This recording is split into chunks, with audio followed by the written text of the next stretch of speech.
maintenant, je vais passer la parole à Stéphanie Goujon, directrice générale du French Impact, qui est aussi partenaire de cet événement, pour faire la conclusion de cette demi-journée. Merci Anaïs. Alors c'est un vrai, je ne sais pas comment mettre non plus, je vais rester comme ça. C'est un exercice très compliqué, la conclusion, parce que d'abord j'arrive après 2h45 de débat, donc il va falloir que je fasse vite, synthétique, et en plus il a fallu quand même que j'anticipe un petit peu ce qui a pu être dit pendant ces 2h45. Alors j'ai bien gratté, j'ai noté, et je suis assez contente parce que si je ne suis pas mentaliste, les 6 mots-clés, les 6 concepts clés que je voulais un peu partager avec vous en guise de synthèse ont bien été largement prononcés par nos intervenants cet après-midi. Alors, exercice de rigueur, je vais revenir très brièvement sur ce que fait French Impact, que tout l'auditoire ne connaît pas forcément.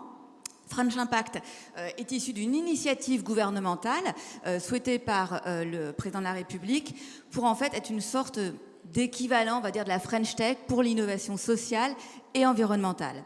Et en fait, nous, on fait 3 choses. 1, on identifie des projets à impact social et environnemental sur tous les territoires, dans des champs qui vont être de la transition, donc l'industrie circulaire, l'agroécologie, les mobilités douces et plein d'autres. Deuxième chose, on facilite l'accès au financement pour ces projets, et notamment avec un programme qui s'appelle Impact Finance. Donc on a des partenariats avec 31 fonds d'Impact Investing. Donc notamment, on est partenaire de Banque des Territoires, qui non n'est pas partout, mais partout où il faut être. Et avec, bien sûr, Founder Future, Sarah Korn sous mes yeux, avec Demeter également. En fait, on cherche aussi, et j'espère qu'on va contribuer à être une partie de la solution, à donner à voir tout un continuum sur la chaîne des financeurs pour les projets à impact. Et donc à notre prochaine rencontre qui a lieu à Valence, Romans-sur-Isère, à la fin du mois, avec notre partenaire, bien sûr, vous l'avez compris, Christophe Chevalier, on va faire venir aussi des fondations, des business angels, du crowdfunding, des fonds territoriaux et tous nos partenaires fonds d'Impact Investing. Et la troisième chose qu'on fait, c'est qu'on fait connaître ces projets aux administrations et aux fonctionnaires pour faire sauter des verrous réglementaires qui peuvent entraver les initiatives des projets parfois, mais aussi pour inspirer les politiques publiques. Alors, je vous ai dit 6 concepts, 6 mots-clés pour un peu conclure tous ces enjeux de financement de l'industrie à impact. Il y a un premier mot-clé, c'est beaucoup Arnaud Marion qui l'a prononcé, c'est transformation. Alors, transformation, on l'a dit, c'est quelque chose de clé pour la mutation, l'évolution de l'industrie existante, mais aussi pour créer de nouvelles industries. Et là, c'est tout l'enjeu des startups, c'est ce qu'on a vu dans la deuxième table ronde.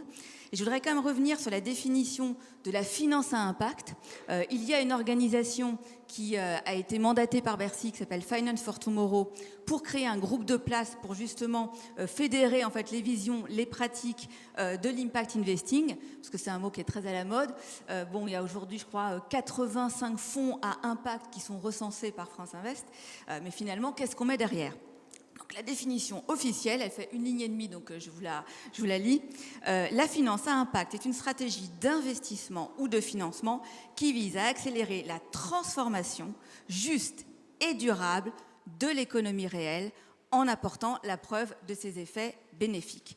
Alors on pourra parler d'ailleurs de la preuve dans une autre conférence et tout ce qui est lié à la mesure d'impact, mais là on n'a pas le temps. Donc transformation, c'est mon premier mot-clé.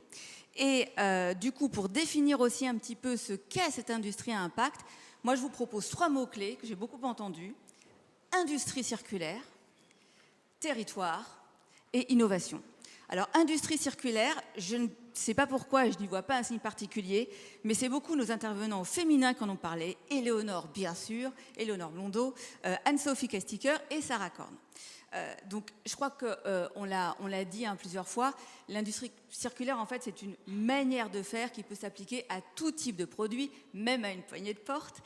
Et même si on a eu un exemple formidable avec Benjamin Saada, ça ne se limite pas à ce qui est recyclage, mais ça doit enclencher une démarche beaucoup plus systématique qui va dépasser l'unité de production, donc qui va concerner l'éco-conception, l'approvisionnement diversifié et plus local, la distribution, et en fait à prendre en compte à chaque étape de le développement des projets. Et je voudrais quand même citer une récente étude de l'INEC, de l'Institut national de l'économie circulaire, auprès de leurs 70 entreprises adhérentes, qui dit tant que l'industrie ne se posera pas la question de la gestion des ressources, elle ne pourra pas pleinement se déployer. Et je pense là aussi, je crois que c'est Sarah qui le disait, que c'est une opportunité pour la France qui est à l'avant-garde avec, au niveau législatif, avec la feuille de route de l'économie circulaire, avec la loi AGEC, etc. Donc j'ai dit un autre mot extrêmement important pour nous, pour, j'ai l'impression, tout l'auditoire, et en tout cas pour le French Impact, c'est le mot territoire. Et là, bien sûr, il y a Albin Jourdac, qu'on a parlé dans le fonds Déméter, le nouveau fonds qui lance. Banque des territoires, on n'en parle pas. Il y a Nicolas Payancier avec FIJAC, qui est aussi un territoire French Impact, et Christophe, bien sûr, qui est tellement emblématique des startups de territoire et de ce qu'on peut faire aussi pour les écosystèmes territoriaux. Alors là, il nous semble qu'il y a quand même un changement de mentalité, notamment au niveau des élus, des collectivités territoriales, que la crise, vous l'avez dit, a joué un rôle aussi dans cette évolution. Aujourd'hui, le Made in France, c'est tendance. Le Made in France, il va bien falloir le fabriquer quelque part sur le territoire français. Et la crise a quand même conduit les élus à prendre conscience du rôle structurant de l'industrie et que ça pouvait rendre leur territoire attractif en termes d'emplois générés. On en a un petit peu parlé à la fin, parce qu'on sait que ce sont des emplois qui sont plutôt qualifiés et qui donnent des perspectives aussi aux collaborateurs. Et aussi, ça façonne le paysage, bien évidemment.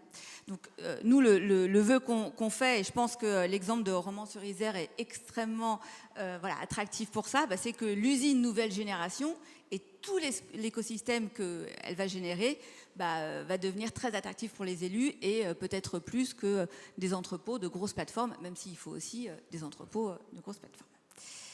Alors j'ai dit troisième mot-clé pour définir l'industrie à impact, innovation. Là, c'est Guillaume Mortelier qu'on a beaucoup parlé, même si nombreux d'intervenants en ont parlé. Donc, il y a les deux types d'innovation et on ne va pas se limiter à l'innovation de rupture et de haute technologie qui est nécessaire et qui requiert un capitalisme plus patient.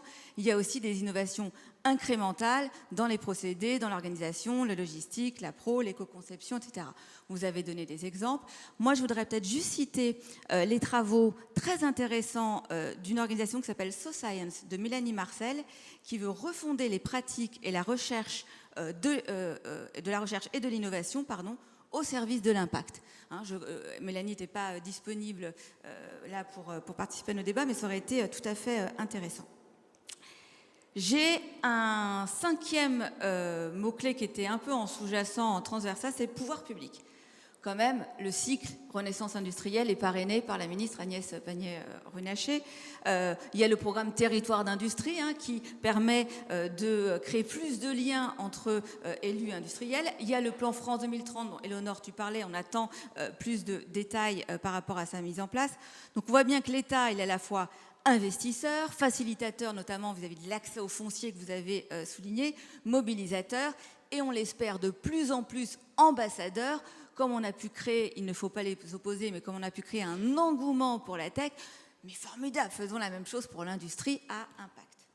Sixième mot-clé, donc c'est mon dernier, j'espère que je n'ai pas parlé trop vite, c'est écosystème. Alors écosystème, François Bouac, vous en avez parlé, Damien Pi en a parlé, Christophe Chevalier en a parlé, c'est extrêmement important.